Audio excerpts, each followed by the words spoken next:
Akabenje kano kaguddewo enkya ya leero ssaawa nga 2 ez'okumakya era nga kitegeerekese nti abantu abafudde mubaddemu n'omuyizi abadde agenda ku ssomero Bwabye Davis abadde mu P2 abalala kubaddeko Hajati Mwamin ate nga balumiziddwa tutegeddeko Mugwanya omutemi w'ennyama ng'ono ye akutuse okugulu naddusibwa mu ddwaliro okubadde erya Mukono General Hospital ate n'erya Lugazi. Ekyeggulo nga tumaze okulya nange maama kankole waka wange koze kola tewali buzibu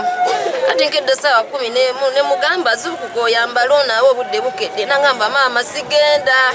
maama mpulira kamunguluzi omusujja gunnuma ne mugamba kale sigala kangende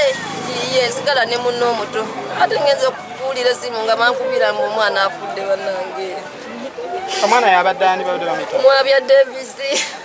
Abamu kubeerabiddeko n'agaabwe ng'akabenje kano kagwawo batunnyonnyodde bwe bibadde era obuzibu babutadde ku kinnya ekiri mu luguudo luno nga kibi nnyo era ne batubuulira n'endiima abagoba b'ebimotoka bino gye baddukamu era ne basaba ab'amateeka babayambe.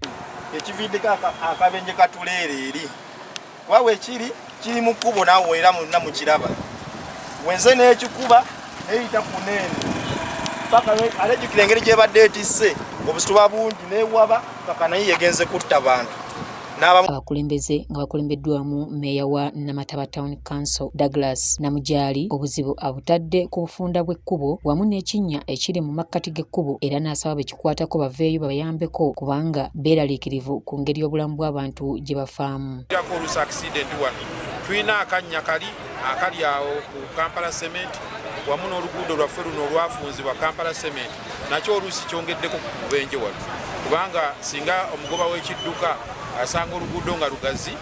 yandibadde oluusi alina waataasiza ku bantu naye wajja n'asanga nga wafunda era kyekituleetedde akabenje kano olwaleero. Oluvannyuma poliisi ezze n'eggyawo ekimotoka ekikoze akabenje n'emirambo ne gitwalibwa mu ggwanika. Mu ngeri y'emu mu kibuga Mukono era emmotoka ekika kya Fuso namba UBB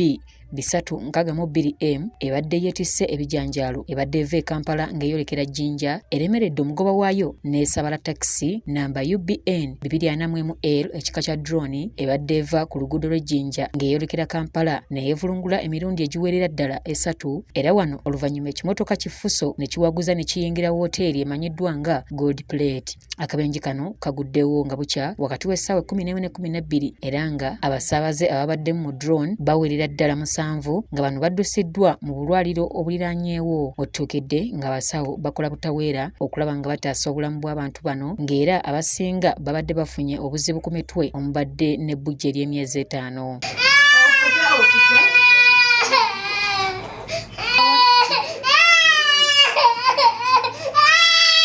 Abasimatusa akabenje kano bo obuzibu babutadde ku ddereeva wa Fuso abadde afugisa ekimama wabula kyo ekizimbe omubadde wooteeri kiweddewo era nga n'abamu ku bakozi nga bakulembeddwamu maneja Niwagaba Anthony batulaze akatambi ng'ekimotoka kibayingirira.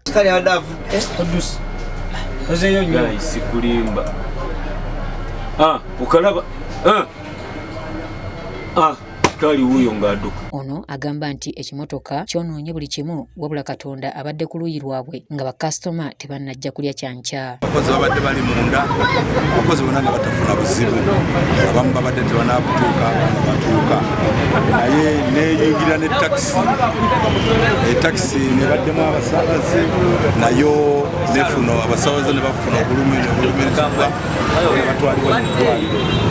naye akisidenti nebaddewo tuyambye nnyo abantu ne batafa era ekizimbe n'ekyonoona neyonoona ebintu munda ebituulwako TV nga n'emmeeza zonna neesoonoona. Wano abamu ku bakozi ku wooteeri eno bakinyumyanga lutabaalo olw'amaanyi emmotoka geeyingizza ekizimbe mwe bakolera. Essaawa 11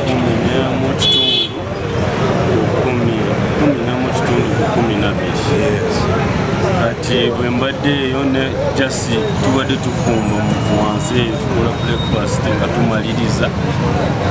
kino ne kigwawo ne tuwulira jasi ekintu nga kikula mu maaso awo ne tusanga nti emmotoka eyingiridde ennyumba asikaala abadde awo mu maaso jasi kugwawo bw'ati bw'abadde ali bwo bwennyini bw'emmotoka eyingiriddemu n'ekuba oluggi mu maaso.